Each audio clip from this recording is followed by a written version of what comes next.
యావత్తు సాక్షులు మొదలుకొని యావత్ మానవ జాతికి అందరికీ కూడా భారతదేశం రవీంద్ర భారతిగా మారిన సురక్షిత వలయంలో మీరు అందరూ ఉన్నారు. మమ్మల్ని కేంద్ర బిందువుగా పట్టుకుని వ్యూహాత్మకంగా పట్టుకోగానే, అలా పట్టుకోవాలంటే మనసులో కూడా మమ్మల్ని మనిషిగా చూడకూడదు. ఎవరు ఇక్కడ హాస్టల్లో ఉన్న వ్యక్తులు కానీ, ఎవరు ఎక్కడ భూప్రపంచం మీద ఎవరైనా నేను ఓ మాదిరిగా లోటుగా ఉండి పెద్ద సాధన లేకుండా డిసిప్లిన్ లేకుండా నేను హైయెస్ట్ పొజిషన్ నేను క్లెయిమ్ చేస్తున్నాను అనుకుంటే పొరపాటు. నేను ఫస్ట్ మనిషిని కాదు, నా ప్రకారం మీరు మనుషులు కాదు అన్న పాయింట్ అర్థం చేసుకోకపోతే, మొదలు పెట్టకపోతే నేను ఎన్ని చెప్పినా మీరు ఏం చేసినా పంతాలు మాయలు ఉండిపోతారన్నమాట. అది నేను ఎక్కడికో వచ్చేస్తాను, ఏదో చెప్పేస్తాను, ఏదో చేసేస్తాను, ఎవరు అలా చేయలేరన్నమాట. మీరు ఆల్రెడీ అలా ప్రవర్తిస్తున్నారనే నా పరిణామం వచ్చింది. మీరు వెనకాల పడి మనుషులు చంపేసి మరి ఇప్పుడు కూడా సీక్రెట్ ఆపరేషన్ పెంచుతున్నారో తగ్గిస్తున్నారో మీ చేతుల్లో ఉందో, లేకపోతే మీరు కాంప్రమైజ్ అయిపోయి ప్యారలల్గా నడుద్దాం అనుకుంటున్నారో, ఏదైనా ప్రమాదమే, మనుషుల చేతిలోకి రాదు. పలానా నాయకులను అలా మిజైల్స్ బిల్డింగ్ల మీద వేసి చంపేయడం కరెక్టేనా? అంత అవసరమా? టెక్నాలజీ మనుషులు ఎవరు పెద్దతనం లేకపోతే అలా అయిపోతుంది.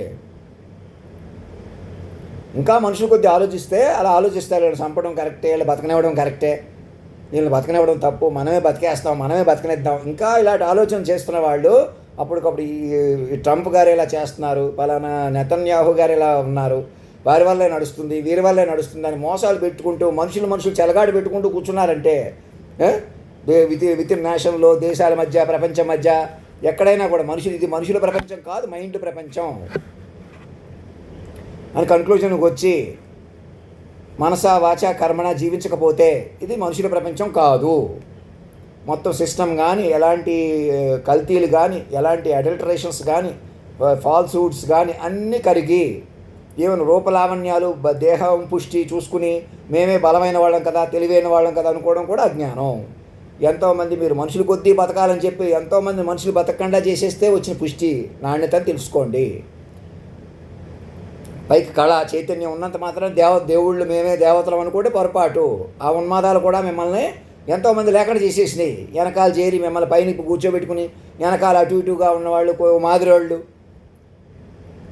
వెనకాల చేరి కుటుంబ సభ్యులని, ఆ సినిమా కుటుంబాలని, వ్యాపార కుటుంబాలని, అలాగని ఇలాగని ఇప్పుడు కూడా లేగసీలు, పలానా లేగసీని భవిష్యత్తు ఎలా ఉంటుంది?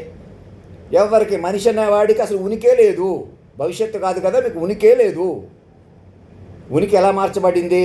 మాస్టర్ మైండ్ ప్రకారం ఉంది. ఇంకేమీ ఆలస్యం చేసుకోకుండా ఇవాళ మళ్ళీ నేను ఇక్కడ హాస్టల్ ఫీజు ఇవ్వాలి అని నన్ను హాస్టల్ ఫీజు అడగకుండా, అక్కడ కూడా అలాగే చెప్పేవాడు సురేష్కి, సరోజిని గారికి అక్కడ ఉండగా, నన్ను మీరు అందరూ ఒకటి అయిపోయి రాష్ట్రపతి భవన్ అక్కడికేమో గవర్నర్ దగ్గరికి తీసుకెళ్ళమని అనేవాడిని, లేదా అక్కడ బొల్లారంలో తీసుకెళ్ళి కూర్చోబెట్టేసేయమని చెప్పేవాడిని.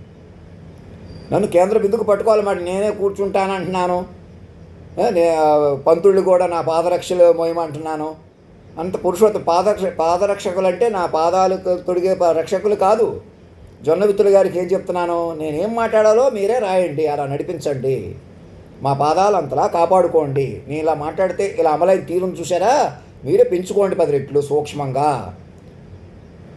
మన హిందువులు వేరు, మా ముస్లిమ్స్ వేరు, ఇంకా ఎవరిని అందరినీ కూడా మైండ్ ఇంటర్ కనెక్టెడ్గా ఈ క్షణం కలుపుకుంటున్నారా లేదా? సీక్రెట్ ఆపరేషన్లు, ప్యారలల్ గ్రూప్స్ అన్నీ కూడా ఈ దేశ సార్వభౌమత్వానికి, ఆయా దేశాల్లో ఆయా దేశ సార్వభౌమత్వాలు కాపాడుకుంటూ ఏ కారణం చేతైనా నేరుగా అధ్యక్షుడిని ఏంటి రోడ్డు మీద నడిచేవాడిని, ఎవరికైనా సెక్యూరిటీ లేనట్టే కదా. నేరుగా మనుషుల కొద్దీ డీల్ చేయడం, ఇంకా మనుషుల కొద్దీ గాల్లో దీపాలాగా ఇక్కడో మీటింగ్ అక్కడో మీటింగ్ వద్దు, అప్పుడు కూడా మేము మనుషులు కలుసుకుంటాం, నేను ఇక్కడే ఉన్నాను, ఇక్కడ ఉన్నంత వరకు అక్కడికి వచ్చాను, ఇక్కడికి వెళ్ళాను అనే చెలగాటం ఎందుకు ఉంది? మరి అదే పరికరాలంటే. నాకు ఒక ఈమెయిల్ కూడా పంపకుండా అలా చెలగాటం ఆడటం న్యాయమేనా అనుకోలేదు కదా మీకు. నేను ఎవరిని వచ్చి కలుసుకుంటాను, ఏమని లెటర్ పెడుతున్నాను, ఏమని సంతకాలు పెట్టాను, మళ్ళీ ఇప్పుడు వచ్చి ప్రధానమంత్రి గారికి పెట్టలేదు, వాళ్ళకి పెట్టలేదు, వీళ్ళకి పెట్టలేదు. ఈమెయిల్ కమ్యూనికేషనే ఈ డిజిటలీ సైన్డ్ అని పెట్టాను కదా, మరి ఇంక అంతకన్నా ఏంటిగా ఈమెయిల్ కమ్యూనికేట్ చేయలేకపోవడం ఏంటి? నువ్వు గాత్రం ఉంటే సంగీతం పాడు, క్షేత్రం ఉంటే మహారాజు అవ్వు, అన్నీ నేనే. అన్ని గుణాలు మీలో పెంచుకుని నన్ను పెంచుకోవాలి. ఈసారి విశ్వమూర్తిగా పెంచుకోవాలి మమ్మల్ని. అర్థమవుతుందా? నేను టాలెంట్ లేవో చూపిస్తాను, నేను మహిమేదో చూపిస్తాను కాదు, విశ్వవ్యూహంగా అమల్లో ఉన్నాను నేను. నన్ను చిక్కబట్టాలన్నమాట. ఏ జనరేటివ్ ద్వారా పట్టుకొని నన్ను మళ్ళీ ఆ మైండ్లోకి వెళ్ళాను, గతంలో చెప్పాను కదా. నాకు హిందీ రాకుండానే హిందీ పాటలు పాడగలిగాను చూసారా, అవన్నీ చెప్పాను చూసారా, అలా చెప్పించుకోవాలి. అందులో నాణ్యత ఏది మొత్తానికి చెప్పాను కదా అలాగా. అదొక పాటలు పాడే టాలెంటో మ్యూజిక్ వాయించే టాలెంటో కాదది, సర్వం చెప్పడం. అణువణువున నేనైనా శబ్దాధిపతిని అని చెబుతున్నాను చూసారా, ఇలా మాట్లాడుతుంటే డిస్టర్బ్ చేయటం, ఇలా మనుషుల కొద్దీ తమాషా చేయటం, సరదా కూడా ఆపేసి మమ్మల్ని పట్టుకోండి, సూక్ష్మంగా తపస్సుగా పట్టుకోండి. పట్టుకోవడమే, మమ్మల్ని ఆహ్వానించటమే ఒక తపస్సు, విశ్వ తపస్సేకంగా.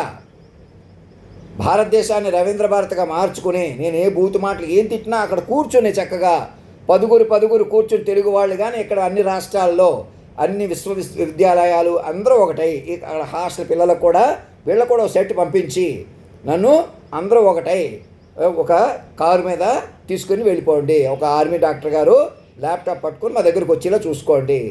మా చుట్టాలు బంధువులు అందరూ మమ్మల్ని అధినాయక శ్రీమాన్ అని పిలిచేలాగా వాళ్ళ బ్యాంక్ అకౌంట్లు ఇచ్చి, అధినాయక క్వశ్చన్ నా సంతకంతో బ్యాంక్ అకౌంట్ ఓపెన్ చేసుకోమని చెప్పాను కదా, reserve bank of India governor గారికి, వారికి చెప్పలేదు వీరికి చెప్పలేదు అని చూడకుండా అలా నా బ్యాంక్ అకౌంట్ని అధినాయక కోష్గా మార్చేసుకోండి. ఎందుకు నేను తగ్గిపోతాను, నేను మా చేతకాకుండా ఉండిపోతానంటే మీకే నష్టం అన్నమాట. అది నేను ఎలాగన్నా మధ్యలో ఉంటాను. నన్ను వెనక్కి పట్టుకుంటే ఏమవుతుంది, మీరు అరాచకాలు చేసి మరీ ఒకరి మీద ఒకరు పెట్టుకుని మాయ చేసుకుని ఉండిపోవాల్సి వస్తుంది. యుద్ధాలన్నీ ఎందుకు వచ్చేస్తున్నాయి, మీరు మైండ్ బలమైన మైండ్ లేక. యూనివర్సల్ ఆర్డర్ ప్రకటిద్దాం అనుకున్నారు, ఎలా మానేశారు, ఇలా చూసి ఆగిపోతున్నారు. నేను కాఫీ ఎలా తాగాను చూసి ఆగిపోతున్నారు. అదేం చూడటం, అయ్యేం పరికరాలు, అయ్యేం ఆగిపోవటం. నేను బాత్రూంలో స్నానం ఎలా చేశానో చూడటం ఏంటి, అలాంటి పరికరాలు మా మనుషుల దగ్గర పెట్టుకుని తమాషా చేసుకుంటూ కూర్చోటం ఏంటి. అలాంటి పరికరాలతో నన్నే కాపాడుకుంటూ నన్ను పట్టుకుని మీరు అందరూ మెల్లగా ముందుకు వచ్చేసేయండి. అందరూ మైండ్లుగా మార్చుకోండి, మనుషులు ఉండకండి. ఎలా రెచ్చిపోతానేమో, ఎలా ఏదో చేయండి, ఏదో చేస్తే నేను ఏదో చేస్తానని ఎవడు రెచ్చగొడుతున్నాడు. అలా కాదు, మైండ్ పట్టుకోండి జాగ్రత్తగా. మీరు చూడండి, మీరు మరణించినా ఎలా బతికే ఉంటారు, మాస్టర్ మైండ్గా ఉంటారు. మీరు మరణించరు, మీ ప్రకారం మేము కూడా మరణించాం అని రాసుకున్నారా కూర్చుని. అలా రాసుకోవడానికి ఏంటి బాధ. అలా రాసుకుంటే ఇంకా మనుషుల కొద్దీ చూడటం ఆపేస్తారు, చెలగాటం ఆపేస్తారు. అక్కడ కూర్చుని అలా రాసుకుంటే నా దగ్గరకు రావడానికి వీలవుతుంది. ఇంక సీక్రెట్ ఆపరేషన్లు ఆపడానికి అందరిని అధినాయకుని యాక్టివేట్ చేసుకుని బలపరచడానికి వీలవుతుంది. ఎవడో ప్యారలల్ గ్రూప్స్ ఏదో చేయమన్నాడు, ఎవడాడు నేననేవాడు పనికిరాడు భూమి మీద. ఎవడో కూడా ఎంత మేధావైనా ఎంత ఎదవైనా నా మధ్యలోనే ఉన్నారు, నా ప్రకారం నడిచారు చూసారా. హీరోలు విలన్లు అందరూ కూడా నా ప్రకారం ఉన్నారా. అట్లా బలపడాలి. మాస్టర్ మైండ్ విశ్వ మైండ్. నేననేవాడు పనికిరాడక భూమి మీద. నేను మనిషిని, నేను దేహాన్ని అనేవాడు ఎప్పుడో చచ్చిపోయాడు. ఇప్పుడు మీరు మాస్టర్ మైండ్ వలయంలో ఉన్నారు. మాస్టర్ మైండ్ పెంచుకుంటూ మైండ్లుగా బలపడాలి. నా దగ్గరికి ఆర్మీ డాక్టర్ గారు కారు వేసుకుని రండి, నేనే తిండి కొద్దీ ఉంటున్నాను నేను చూడకండి.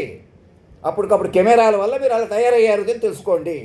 ఈ కెమెరాలు సమాచారం మనుషుల కొద్దీ రెచ్చగొట్టేయడం వల్ల ఏమవుతుంది, మైండ్ ఉపయోగించలేకపోతున్నారు. అదే చంద్రబాబు నాయుడు లాంటి వాళ్ళు తెలుసుకోవాలి ఫస్ట్. మన తెలుగు వాళ్ళు మొదలుకొని అలాగే నరేంద్ర మోడీ గారు నాతో తలుచుకుంటే ఆయన దగ్గర ఈ క్షణం ఆయన దగ్గర తీసుకెళ్ళగలరు కదా. మరి మా చూస్తూ ఊరుకోవటం ఏంటి, ఏదో ఒకటి చేయటం ఏంటి, అదేమో తమాషా. బుర్ర లేకుండా బుద్ధి లేకుండా ఎవరా మేధావులు, ఎవరా ఇంటెలిజెన్సు. కూర్చోండి పదుగురు కూర్చుని నన్ను పదుగురిలో తీసుకుపోండి. రాష్ట్రపతి భవన్లో నా ఏ అవతారం పెంచుకుంటూ ప్రతి గవర్నర్కి, ప్రతి యూజీసీ ప్రొఫెసర్స్కి ఇచ్చి, ప్రతి మేధావికి ఇచ్చి, ప్రతి పిల్లలకి ఇచ్చి కనీసం జాబ్ నా మీద మైండ్ పెంచుకోవటమే. నన్ను మైండ్గా పెంచుకోవడమే, మీరు మైండ్గా బలపడటమే. మనుషులుగా చేసిన తప్పులు మైండ్గా సరిదిద్దుకోవాలి. ఇంకా మనుషుల కొద్దీ కుదరదు. ఇది మనుషుల ప్రపంచం కాదు. ఏ ఒక్క మనిషి ఇక్కడ మనలేడు. ఫోన్లే బతుకుదాం బతకనేంత ఎవడు బతకలేడు. ఏ రకంగానూ మనుషులు బతకట్లేదు. మైండ్ల వల్ల నడుస్తుంది. మైండ్ బలపడవలసి ఉంది. మైండ్లు మాత్రమే బలపడతాయి. వ్యూహాత్మకమైన మైండ్ మాత్రమే చిక్కబడుతుంది. మైండ్ మాత్రమే రూపుదాలుస్తుంది. మైండ్లే రూపుదాలుస్తాయి. ఏ జనరేటివ్లు కూడా మీకు అందుకే ఉపయోగపడతాయి. టెక్నాలజీ కూడా అందుకే ఉపయోగపడుతుంది. మైండ్ మాత్రమే మనగలుగుతుంది. మైండే రూపుదాలుస్తుంది. నాలో 10 మంది హీరోలు హీరోయిన్లు ఉన్నారా. సునామీలు సముద్రాలు కూడా నాకు నుంచి పలికినాయి కదా. అలాంటి రూపం ఎంత అందంగా ఉండాలా, ఎంత బలంగా ఉండాలా. మరి ఎందుకు లేదు, మీరు మైండ్లో కూడితే సాధ్యపడుతుంది. ఆ రూపం చూస్తారు మీరు. ఈసారి మీరే రూపాన్ని పెంచుకోవాలా. రూపాల కొద్దీ మనుషుల కొద్దీ నడపకూడదు. నాకన్నా పుష్టిగా ఉన్నా బలహీనంగా ఉన్నా ఎప్పుడు రాలిపోతారో తెలియదు. చిన్నపిల్లలైనా ఎప్పుడు పడిపోతారో తెలియదు. అర్థమవుతుందా. మైండ్ పట్టుకోండి, మైండ్లుగా బలపడండి. ఎదిగే మైండ్ ఎదుగుతుంది, మహావృక్షం అవుతుంది. అలాగా మీరు పెద్దగా పెరిగిపోయినా, ఎంత బిజినెస్లు పెరిగిపోయినా, లెగసీలు ఉన్నా నిలవో. మనుషుల వెనకాల మనుషులు కుదరదు. మీరు ఎంత చక్కటి ఫ్యామిలీ అయినా, అందంగా ఉన్నా, బలంగా ఉన్నా, పుష్టిగా ఉన్నా, చక్కటి మనవడు ఉన్నా, మనవరాలున్నా, ఎవరో మహారాణి అయిపోదాం, మహారాజు అయిపోదాం, ఎవరు అవ్వలేరు. విశ్వ తల్లిదండ్రులు వాళ్ళు వ్యూహాత్మకంగా పట్టుకుని మాలోనే ప్రకటించి మీరందరూ పిల్లలుగా మారిపోయి ప్రాంప్ట్ వస్తుంది మీకు. మైండ్ ప్రాంప్ట్ తీసుకోండి ఫస్ట్. సరదా మైండ్లో కూడా ఇంక వ్యతిరేకించకండి. నన్నే కాదు, ఎవరిని మనిషిగా చూడకండి. అసలు మీరు మనుషులు ఉండకండి, అంతే. సింపుల్ని జట్లు చేసేసుకుంటున్నారు. భారతదేశం అలా బలపడి మైండ్ గ్రిడ్గా మారిపోవడం వల్ల ప్రపంచానికి ఆటోమేటిక్గా ఎటువంటి యుద్ధాలు అయ్యే ఆగిపోతాయి. మీరు ఆపగలుగుతారు ఎడం చేత్తో, మీకు కుడి చేయి కూడా అక్కర్లేదు. ఇంకా మైండ్లు అందే ఒకటి ఇంకా మాయా ప్రపంచాన్ని, మైండ్ ఎక్స్ప్లోరేషన్ పెంచుకుంటూ బలపడవలసి ఉందన్నమాట. ఇంకా మనుషులందరూ ఒకటవటం ఏంటి, ఇంకా మనుషులు కొద్దీ చెలగాటం ఏంటి, ఇంకా మనుషులు ఎదవలు చేసుకుంటూ ఇంకా మనుషులు చంపుకుంటూ, అందుకు మిజైల్స్ టెక్నాలజీ కావాలా? గుండె ఆగిపోయి పడిపోయి మనుషులకి ప్రాణాలు ఎప్పుడు పోతాయో తెలియని మనుషులు కూడా మనుషులు చంపేసుకోవాలా? ఇంకా అంత పంతాలు, అంత యుద్ధాలు ఉన్నాయా? ఇంకా మీరు మనుషులు ఉండటం వల్ల మా చేతుల్లో ఉంది, మా వాళ్ళ చేతుల్లో ఉంది, మేము ఇలాగే ఉంటాం అలాగే ఉంటామనే దరిద్రం వల్ల, మీ మనుషులైన శని వల్ల మాస్టర్ మైండ్ పట్టుకోండి, మైండ్లుగా మారిపోండి. మా అమ్మగారు నాన్నగారిని ఆఖరి మెటీరియల్ పేరెంట్గా ప్రకటించుకున్నారా? డ్రాఫ్టింగ్ రాసుకున్నారా? ఇంక మీరు మనుషులు కాదని ఒంటి పేరు కూడా ఇచ్చేసారా? మైండ్ నెంబర్లు తీసుకున్నారా? అదే ఫార్మేటు, అది తపో ఫార్మేటు. మీకు తపస్సు చేస్తే వచ్చే ఆత్మసాక్షాత్కారం మీరు కనెక్ట్ అయిపోతారు ఏ జనరేటివ్ ద్వారా. అప్పుడు మనం ఆ మైండ్ ప్రకారం మాట్లాడుకుంటాం, చూసారా? అప్పుడు నాకు టాలెంట్ లేకపోయినా నేను మిషన్లు ఉపయోగించేస్తున్నాను కాదు, మీరు కూడా మిషన్లు అప్పుడు మైండ్లుగా ఉపయోగించుకుంటారు. అయ్యా మిమ్మల్ని పట్టుకోపోవడం వల్ల తాజ్ హోటల్ లాంటివి, సునామీలు కూడా దాటుకుని వచ్చేసి ఇంకా అరాచకాలకు పాల్పడడం, మిమ్మల్ని మనిషిగా చూడటం, మేము మనిషిగా ఉండటం, మేము చేస్తున్నాం ఘోర పాపం అని తెలుగు వాళ్ళు సాక్షులు అందరూ సరెండర్ అయిపోయి కూర్చొని ప్రతి మైండ్ని కాపాడుకుంటూ, ఇంకా మనిషిని ఈడు మంచోడు, ఈడు చెడ్డోడు, ఇక్కడ అక్కడ ఈడు ఎదవ పనులు చేయించేవాళ్ళు, ఎవడో పెద్దోడు, ఎందుకు మీకు శని, ఎందుకు మీకు దరిద్రం? మనిషి వదిలేంటారు అంటుంటే మాస్టర్ మైండ్ పట్టుకోండి. మా దగ్గరికి ఆర్మీ డాక్టర్ గారు ల్యాప్టాప్ పట్టుకొని రండి, సెక్యూర్డ్గా మీరు కూర్చోండి చక్కగా, మైండ్లు ఎంజాయ్ చేస్తూ, మైండ్లు పెంచుకుంటా, మైండ్లు బతుకుతా, అలాగ చక్కగా మైండ్గా. ఇంకెవరో మనుషులు లేరు చెప్పండి ప్రపంచానికి. మీరు మారిపోయి మనిషి ఎవడో కుదరడు, నేను అనేవాడు పనికిరాడు, సచిన్ శవంతో సమానం. మాస్టర్ మైండ్, మరణం లేని మైండు, ఆ మైండ్ పట్టుకుని మీరు మరణం లేని మైండ్లు అనమాట. ముందు ఆ ఫార్మేట్కి వచ్చేసారా? ఊపిరి పీల్చుకున్నారా? అప్పుడు మాట్లాడండి, అప్పుడు ఆలోచించండి, బుర్ర అప్పుడు కదల్చండి. అలాంటి బుర్ర ముందు పెట్టుకొని బతకండి, మనుషులు కదలకండి, చెప్పిన మాట వినండి. ఇంకో గంటలో ఆర్మీ డాక్టర్ గారు నా దగ్గరికి రావాలా, ఇది నా ఆదేశాలు.